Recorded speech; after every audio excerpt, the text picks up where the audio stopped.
이번에는 뉴욕 현지 특파원을 연결해서 회담장 안팎의 분위기 자세히 살펴보겠습니다.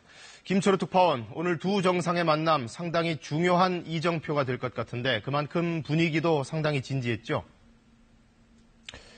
네, 한미 정상회담 한국 시간으로 새벽 3시 50분쯤 시작돼 81분가량 진행됐습니다.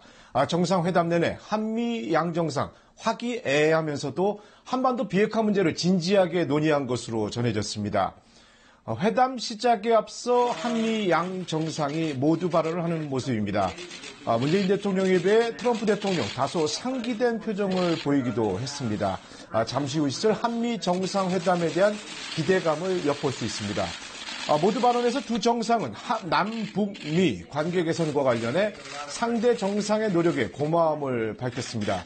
트럼프 대통령은 특히 북한 김정은 위원장에 대해 매우 개방적이다, 협상 타결 열정을 갖고 있다고 평가했습니다.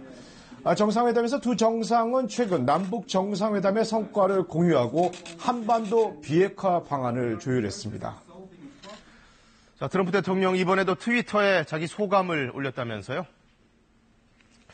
네, 트럼프 대통령이 한미 정상회담을 마친 직후 트위터를 올렸습니다. 오늘 한국의 문재인 대통령을 뉴욕에서 만나 환영하게 돼 큰 영광이라고 밝혔습니다. 트럼프 대통령은 정상회담 사진 넉 장도 트위터에 게재했는데요. 문 대통령과 트럼프 대통령 나란히 카메라를 향해 포즈를 취한 사진, 그리고 양국 정부 관계자들이 배석한 사진 등이 포함됐습니다. 오늘 한미 정상 간에는 또 FTA 개정 문제도 논의가 됐죠? 네, 한미 정상은 회담을 끝낸 뒤 바로 옆방으로 자리를 옮겨 한미 FTA에 관한 공동 성명을 발표했습니다. 한미 양국의 긴밀한 동맹과 두 나라 국민 간의 굳건하고 상호 호혜적인 무역, 경제 관계 유지의 중요성을 재확인한다고 밝혔습니다. 앞서 김현종 통상교섭본부장과 로버트 라이트하이저 미국 무역대표가 한미 FTA 개정협정에 서명했는데요. 개정협정에는 미국이 2021년 1월 1일에 철폐할 예정이었던 화물 자동차 관세를 20년 더 유지하기로 했고요. 투자자 국가 분쟁 해결 제도의 중복 제소를 방지하는 내용 등을 담고 있습니다.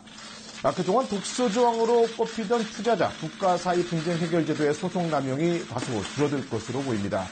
김현종 본부장은 트럼프 행정부 출범 이후 가장 먼저 타결되고 선언되는 무역협정이 한미 FTA 개정협정이라는 것을 그 자체가 의미 있다고 본다고 평가했습니다.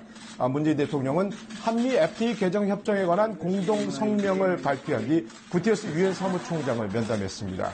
지금까지 뉴욕에서 전해드렸습니다.